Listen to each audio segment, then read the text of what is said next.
Hi hello ನಮಸ್ಕಾರ. BS ಚಿಲ್ಪುಲ್ study ಸರ್ಕಲ್ಗೆ ಸ್ವಾಗತ. ನಾವು ಈ ಒಂದು ವಿಡಿಯೋದಲ್ಲಿ ದಿನಾಂಕ 8/12/2024 ನಡೆದ ನಾನ್ ಎಚ್ ಕೆ PDO ಎಕ್ಸಾಮ್ನ ಪೇಪರ್ 1 ಪ್ರಶ್ನೆ ಪತ್ರಿಕೆಯನ್ನು ಬಿಡಿಸ್ತಾ ಹೋಗೋಣ. ಈ ಒಂದು ಕೀ ಉತ್ತರಗಳು ಯಾವುದೇ ಅಧಿಕೃತವಾಗಿ ಇಲಾಖೆಯು ಪ್ರಕಟಿಸಿದಂಥವುಗಳಾಗಿರುವುದಿಲ್ಲ. ಇವು ಸಂಭವ್ಯ ಕೀ ಉತ್ತರಗಳಾಗಿವೆ. ಸೊ ಇಲ್ಲಿ ಆದಷ್ಟು ನಾವು ಸರಿಯಾದ ಉತ್ತರಗಳನ್ನು ನೀಡಲಿಕ್ಕೆ ಪ್ರಯತ್ನ ಮಾಡಿದ್ದೇವೆ. ಸೊ ಇವಾಗ ನಾವು ಈ ಒಂದು ಪ್ರಶ್ನೆ ಪತ್ರಿಕೆಯನ್ನು ಬಿಡಿಸ್ತಾ ಹೋಗೋಣ.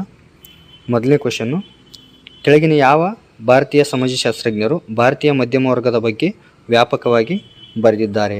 ಇದಕ್ಕೆ ಸರಿಯಾದ ಉತ್ತರ option 3 DP Mukherjee. Next question, ಈ ಕೆಳಕಂಡ ಹೇಳಿಕೆಗಳನ್ನು ಪರಿಗಣಿಸಿ. ಭಾರತವು ಬುಡಾಪೆಸ್ಟ್ನಲ್ಲಿ ನಡೆದ 45ನೇ ಚೆಸ್ ಒಲಿಂಪಿಯಾಡ್ನಲ್ಲಿ ಮುಕ್ತ ಮತ್ತು ಮಹಿಳೆಯರ ಕ್ರೀಡೆಗಳಲ್ಲಿ ಚಿನ್ನವನ್ನು ಜಯಿಸಿದೆ. ಫಿಡೆ ವಿಶ್ವ ಚೆಸ್ ಚಾಂಪಿಯನ್ಶಿಪ್ ಪಂದ್ಯವು 2023-24ನೇ ಆವೃತ್ತಿ ಡಿ ಗುಕೇಶ್ ಮತ್ತು ಮ್ಯಾಗ್ನಸ್ ಕಾರ್ಲ್ಸನ್ ನಡುವೆ ನಡೆಯಿತು. ಯಾವುದೇ ಭಾರತೀಯನು ಇದುವರೆಗೂ ಫಿಡೆ ವಿಶ್ವ ಚೆಸ್ ಚಾಂಪಿಯನ್ ಆಗಿಲ್ಲ. ಇದಕ್ಕೆ ಸರಿಯಾದ ಉತ್ತರ ಒಂದು ಹೇಳಿಕೆ ಮಾತ್ರ ಸರಿಯಾಗಿದೆ. ನೆಕ್ಸ್ಟ್ ಕ್ವೆಶನ್, ಕ್ವೆಶನ್ 3, ಕೆಳಗಿನ ಯಾವ ಲೇಖಕರು ತಮ್ಮ ಹೆಸರಿನೊಂದಿಗೆ ಲಗತ್ತಿಸಲಾದ ಕೃತಿಗಳೊಂದಿಗೆ ಹೊಂದಿಕೆಯಾಗುತ್ತಾರೆ ಅಂತ ಹೇಳಿದ್ದಾರೆ. ಸೊ ಇಲ್ಲಿ ಪ್ರಮುಖವಾಗಿ ಸಮಾಜಶಾಸ್ತ್ರಜ್ಞರು ಮತ್ತು ಅವರು ಬರೆದಿರ್ತಕ್ಕಂಥ ಕೃತಿಗಳನ್ನು ನೀಡಿದ್ದಾರೆ. ಅವುಗಳನ್ನು ನಾವು ಸರಿಯಾಗಿ ಹೊಂದಾಣಿಕೆ ಮಾಡಬೇಕು. ಸೊ ಇದಕ್ಕೆ ಸರಿಯಾದ ಉತ್ತರ ಯಾವುದಂದರೆ ಆಪ್ಷನ್ 1 A, C, E ಮತ್ತು E ಇದಕ್ಕೆ ಸರಿಯಾದ ಉತ್ತರ. ನೆಕ್ಸ್ಟ್ ಕ್ವೆಶನ್, ಕೆಳಗೆ 2 ಹೇಳಿಕೆಗಳನ್ನು ನೀಡಲಾಗಿದೆ. ಒಂದನ್ನು ಪ್ರತಿಪಾದನೆ A ಮತ್ತು ಇನ್ನೊಂದನ್ನು ಕಾರಣ R ಎಂದು ಲೇಬಲ್ ಮಾಡಲಾಗಿದೆ. ಕೆಳಗೆ ನೀಡಿರುವ ಆಯ್ಕೆಗಳಿಂದ ನಿಮ್ಮ ಉತ್ತರವನ್ನು ಆಯ್ಕೆ ಮಾಡಿ. ಸೊ ಇಲ್ಲಿ ಪ್ರತಿಪಾದನೆ A, ಭಾರತದಲ್ಲಿನ ವೈವಿಧ್ಯತೆಯು ಆರ್ಥಿಕ ಬೆಳವಣಿಗೆಗೆ ಪ್ರಮುಖ ಅಡಚಣೆಯಾಗಿದೆ. ಕಾರಣ R, ಭಾರತದಲ್ಲಿನ ವಿವಿಧ ಸಂಸ್ಕೃತಿಗಳಿಂದ ಬರುವ ವಿಭಿನ್ನ ದೃಷ್ಟಿಕೋನಗಳು ಮತ್ತು ಆಲೋಚನೆಗಳು ಹೊಸ ಆವಿಷ್ಕಾರಗಳು, ಕಲಾ ಪ್ರಕಾರಗಳು ಮತ್ತು ಸಮಸ್ಯೆಗಳ ಪರಿಹಾರಗಳಿಗೆ ಕಾರಣವಾಗಬಹುದು. ಇಲ್ಲಿ ಇದಕ್ಕೆ ಸರಿಯಾದ ಉತ್ತರ A ಮತ್ತು R ಎರಡೂ ಸರಿ ಮತ್ತು R ಎಂಬುದು A ಯ ಸರಿಯಾದ ವಿವರಣೆಯಾಗಿದೆ. ಇದಕ್ಕೆ ಆಪ್ಷನ್ 1 ಸರಿಯಾದ ಉತ್ತರ. ನೆಕ್ಸ್ಟ್ ಕ್ವೆಶನ್, ಬುಡಕಟ್ಟು ಕಲ್ಯಾಣದ ದೃಷ್ಟಿಯಿಂದ ಈ ಕೆಳಗಿನವರಲ್ಲಿ ಯಾರು ಭಾರತದಲ್ಲಿ ಬುಡಕಟ್ಟುಗಳಿಗೆ ಪ್ರತ್ಯೇಕತೆಯ ನೀತಿಯನ್ನು ಪ್ರತಿಪಾದಿಸಿದರು? ಇದಕ್ಕೆ ಸರಿಯಾದ ಉತ್ತರ option 3 Verrier Elvin. Next question, ಪಟ್ಟಿ 1 ಪಟ್ಟಿ 2ರೊಂದಿಗೆ ಹೊಂದಿಸಿ. ಈ ಕಡೆ ಪಟ್ಟಿ 1ರಲ್ಲಿ ಅಧಿನಿಯಮಗಳನ್ನು ನೀಡಲಾಗಿದೆ, ಪಟ್ಟಿ 2ರಲ್ಲಿ ಸ್ಥಾಪಿಸಲಾದ ವರ್ಷವನ್ನು ನೀಡಿದ್ದಾರೆ.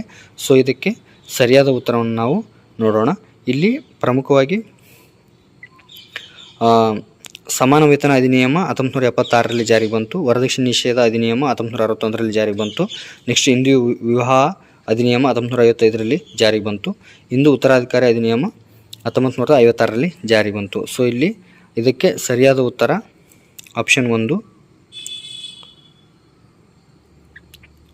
ಇದಕ್ಕೆ ಸರಿಯಾದ ಉತ್ತರ ಆಪ್ಷನ್ 1. ನೆಕ್ಸ್ಟ್ ಕ್ವೆಶನ್, ಈ ಕೆಳಕಂಡವರಲ್ಲಿ ಯಾರು ಕರ್ನಾಟಕ ರತ್ನ ಪ್ರಶಸ್ತಿಯನ್ನು ಪಡೆದಿದ್ದಾರೆ? ಅಂದರೆ ಈ ಕೆಳಗಿನವರಲ್ಲಿ ಯಾರು ಕರ್ನಾಟಕ ರತ್ನ ಪ್ರಶಸ್ತಿಯನ್ನು ಪಡೆದಿದ್ದಾರೆ ಅಂತ ಪ್ರಶ್ನೆ ಕೇಳಿದ್ದಾರೆ. ಸೊ ಇದಕ್ಕೆ ಸರಿಯಾದ ಉತ್ತರ option 3 Bhimsen Joshi. Next question, ಭಾರತದಲ್ಲಿ ಸಾಮಾಜಿಕ ಸಂಸ್ಥೆಗಳ ಚಳವಳಿಗಳು 19ನೇ ಶತಮಾನ ಸರಿಯಾದ ಕಾಲಾನುಕ್ರಮಣಿಕೆಯಲ್ಲಿ ಬರೆಯಿರಿ. ಸೊ ಇಲ್ಲಿ ಸತ್ಯಶೋಧಕ ಸಮಾಜ 1873, ಆರ್ಯ ಸಮಾಜ 1875, ರಾಮಕೃಷ್ಣ ಮಿಷನ್ 1897, ಪ್ರಾರ್ಥನಾ ಸಮಾಜ 1867. ಸೊ ಇಲ್ಲಿ ಇದಕ್ಕೆ ಸರಿಯಾದ ಉತ್ತರ DABC ಅಂದರೆ ಆಪ್ಷನ್ 1 ಸರಿಯಾದ ಉತ್ತರ. ನೆಕ್ಸ್ಟ್ ಕ್ವೆಶನ್, ಸೀಸಹ ಮತ್ತು ಬಾಹುರಕ್ಕೆ ತನುತ್ರ ಇವುಗಳು ಯುದ್ಧಕ್ಕೆ ಬೇಕಾದ ಪರಿಕರಗಳಲ್ಲಿ ಯಾವುದಕ್ಕೆ ಸಂಬಂಧಿಸಿದ್ದಾಗಿವೆ? ಇದಕ್ಕೆ ಸರಿಯಾದ ಉತ್ತರ ಆಪ್ಷನ್ 2 ಕವಚಗಳು. ನೆಕ್ಸ್ಟ್ ಕ್ವೆಶನ್, ವಿಜಯನಗರದ ಕಾಲದಲ್ಲಿ ಆಯ್ಗಾರ್ ಪದ್ಧತಿಯು ಸ್ವಯಂಪೂರ್ಣ ಗ್ರಾಮಗಳಲ್ಲಿದ್ದ ವಿನಿಮಯ ಪದ್ಧತಿಯಾಗಿತ್ತು. ಕೆಳಗಿನ ಯಾವ ಹೇಳಿಕೆಗಳು ಆಯ್ಗಾರ್ ಪದ್ಧತಿಯ ಲಕ್ಷಣಗಳನ್ನು ಪ್ರತಿನಿಧಿಸುವುದಿಲ್ಲ? ಸೊ ಇದಕ್ಕೆ ಸರಿಯಾದ ಉತ್ತರ ಆಪ್ಷನ್ 4. ನೆಕ್ಸ್ಟ್ ಕ್ವೆಶನ್,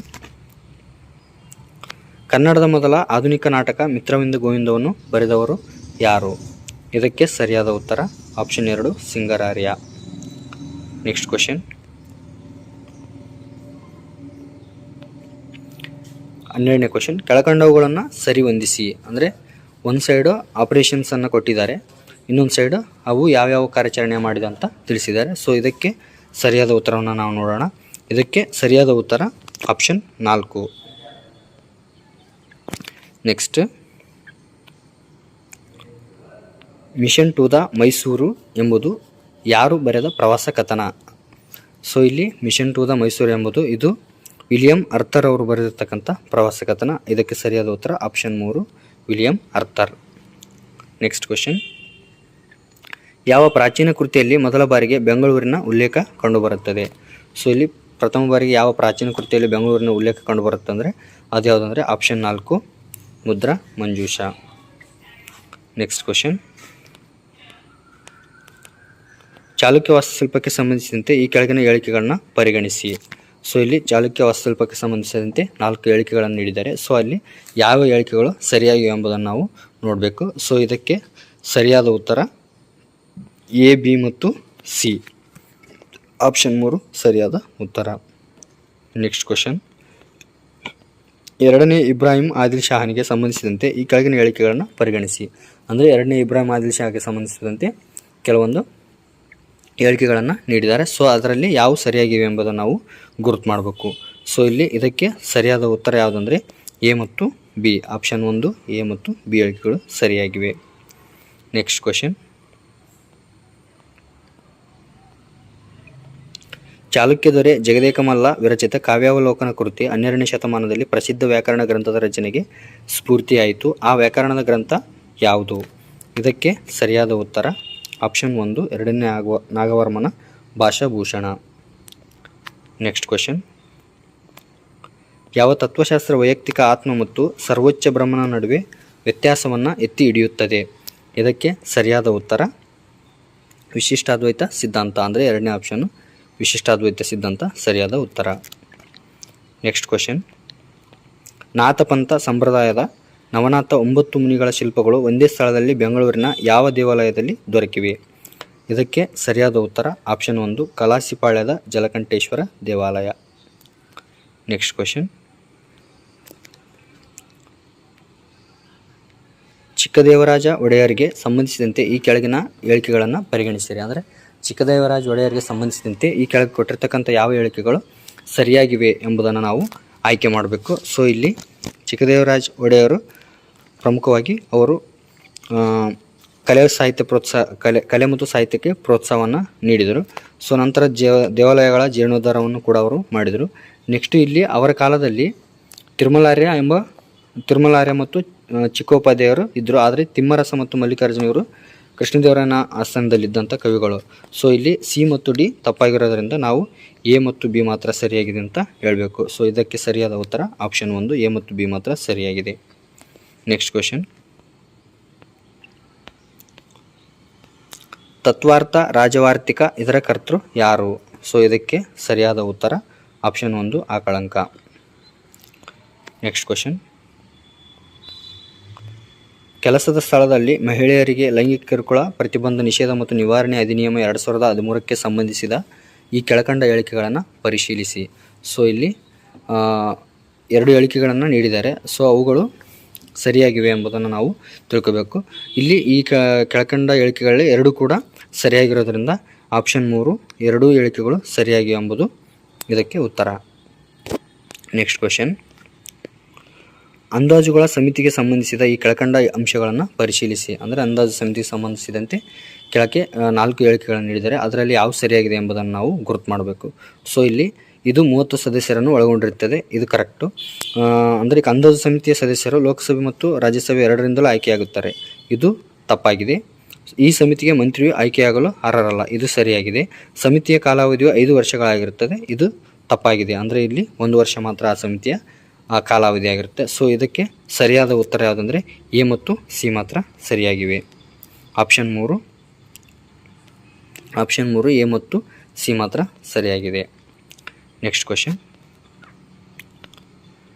ಈ ಕೆಳಕಂಡವರಲ್ಲಿ ಯಾರು ಭಾರತೀಯ ಪ್ರಾಕ್ತನಶಾಸ್ತ್ರದ ಪ್ರವರ್ತಕರಾಗಿದ್ದಾರೆ? ಭಾರತೀಯ ಪ್ರಾಕ್ತನಶಾಸ್ತ್ರದ ಪ್ರವರ್ತಕರು ಯಾರಂತ ಕೇಳಿದ್ದಾರೆ. ಸೊ ಅದಕ್ಕೆ ಸರಿಯಾದ ಉತ್ತರ ಡಾಕ್ಟರ್ HD ಸಂಕಾಲಿಯಾ. ನೆಕ್ಸ್ಟು 25ನೇ ಕ್ವೆಶನು. ಈ ಕೆಳಕಂಡ ಹೇಳಿಕೆಗಳನ್ನು ಪರಿಗಣಿಸಿ. ಇಲ್ಲಿ ಖನಿಜಗಳ ಭದ್ರತಾ ಪಾಲುದಾರಿಕೆಯು ಜಾಗತಿಕವಾಗಿ ಜವಾಬ್ದಾರಿಯುತ ನಿರ್ಣಾಯಕ ಖನಿಜಗಳ ಪೂರೈಕೆ ಸರಣಿಗಳಲ್ಲಿ ಸಾರ್ವಜನಿಕ ಮತ್ತು ಖಾಸಗಿ ಹೂಡಿಕೆಯನ್ನು ಉತ್ತೇಜಿಸುವುದಕ್ಕೆ 14 ದೇಶಗಳು ಮತ್ತು ಯುರೋಪಿಯನ್ ಯೂನಿಯನ್ ಸಹಯೋಗದಲ್ಲಿವೆ. ಖನಿಜಗಳ ಭದ್ರತಾ ಪಾಲುದಾರಿಕೆಯ ಪಾಲುದಾರರಲ್ಲಿ ಭಾರತವು ಒಂದಾಗಿದೆ. ಜಿಯೋಲಾಜಿಕಲ್ ಸರ್ವೆ ಆಫ್ ಇಂಡಿಯಾ ಸಂಸ್ಥೆಯು ಜಮ್ಮು ಕಾಶ್ಮೀರದ ರಿಯಾಸಿ ಜಿಲ್ಲೆಯಲ್ಲಿ 5.9 ದಶಲಕ್ಷ ಟನ್ ಲಿಥಿಯಂ ನಿಕ್ಷೇಪವನ್ನು ಪತ್ತೆ ಹಚ್ಚಿದೆ. ಈ 3 ಹೇಳಿಕೆಗಳು ಕೂಡ ಸರಿಯಾಗಿವೆ. ಇದಕ್ಕೆ ಸರಿಯಾದ ಉತ್ತರ ಆಪ್ಷನ್ 3. ಎಲ್ಲ 3 ಹೇಳಿಕೆಗಳು ಸರಿಯಾಗಿವೆ. Next question.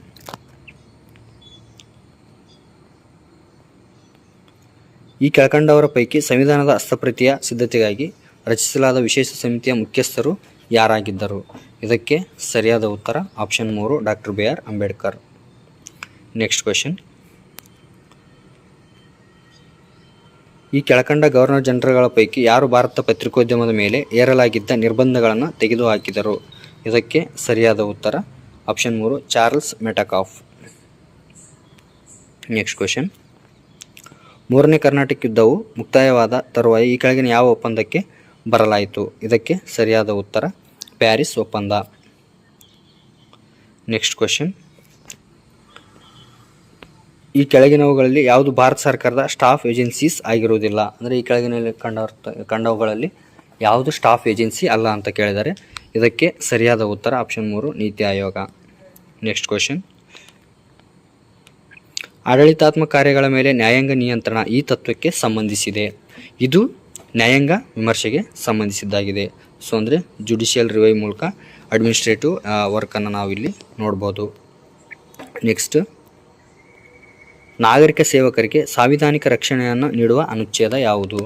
ಅಂದರೆ ಇಲ್ಲಿ ಸಿವಿಲ್ ಸರ್ವೆಂಟ್ಸ್ಗಳಿಗೆ ಕಾನ್ಸ್ಟಿಟ್ಯೂಷನಲ್ ಸೇಫ್ ಗಾರ್ಡ್ಸನ್ನು ನೀಡ್ತಕ್ಕಂಥ ಅನುಚ್ಛೇದ ಯಾವುದು ಅಂತ ಕೇಳಿದ್ದಾರೆ. ಸೊ ಇದು ಆಪ್ಷನ್ 4. ಇದಕ್ಕೆ ಸರಿಯಾದ ಉತ್ತರ 311. ನೆಕ್ಸ್ಟ್ 32ನೇ ಕ್ವೆಶನ್ನು. ಹಣಕಾಸು ಆಯೋಗಕ್ಕೆ ಸಂಬಂಧಿಸಿದಂತೆ ಈ ಕೆಳಕಂಡ ಯಾವುದು ಸರಿಯಾಗಿರುವುದಿಲ್ಲ? ಅಂದರೆ ಫೈನಾನ್ಸ್ ಕಮಿಷನ್ಗೆ ಸಂಬಂಧಪಟ್ಟಂತೆ ಈ ಕೆಳಗೆ ನೀಡಿರ್ತಕ್ಕಂಥ ಯಾವ ಹೇಳಿಕೆಗಳು ಸರಿಯಾಗಿಲ್ಲ ಅಂತ ಕೇಳಿದ್ದಾರೆ. ಸೊ ಇಲ್ಲಿ ಇದನ್ನು ಅನುಚ್ಛೇದ 280 ಅಡಿಯಲ್ಲಿ ರಾಷ್ಟ್ರಪತಿಯವರಿಂದ ರಚಿಸಲ್ಪಡುತ್ತದೆ. ಇದು ಸರಿಯಾಗಿದೆ. ಇದು ಕೇಂದ್ರ ರಾಜ್ಯಗಳ ನಡುವೆ ಹಣಕಾಸು ಸಂಬಂಧವನ್ನು ವ್ಯಾಖ್ಯಾನಿಸುತ್ತದೆ. ಇದು ಕೂಡ ಸರಿಯಾಗಿದೆ. 3ನೇ ಆಪ್ಷನ್ನು. 1951ರಲ್ಲಿ ಮೊದಲ ಹಣಕಾಸು ಆಯೋಗ ರಚನೆ ಆಯಿತು. ಇದು ಕೂಡ ಸರಿಯಾಗಿದೆ. ನೆಕ್ಸ್ಟು.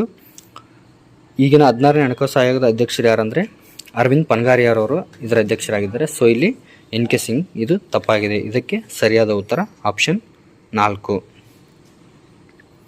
ಸೊ ಇವತ್ತು ನಾವು ಪ್ರಮುಖವಾಗಿ 32 ಪ್ರಶ್ನೆಗಳನ್ನು ಡಿಸ್ಕಸ್ ಮಾಡ್ತಾ ಹೋಗಿದ್ದೀವಿ. ಇನ್ನು ನೆಕ್ಸ್ಟ್ ವಿಡಿಯೋದಲ್ಲಿ ನಾವು ಉಳಿದಂಥ ಪ್ರಶ್ನೆಗಳನ್ನು ನಾವು ನೋಡ್ತಾ ಹೋಗೋಣ.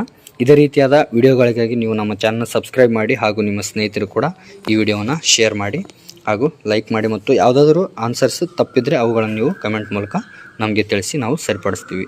ಎಲ್ರಿಗೂ ಥ್ಯಾಂಕ್ ಯು.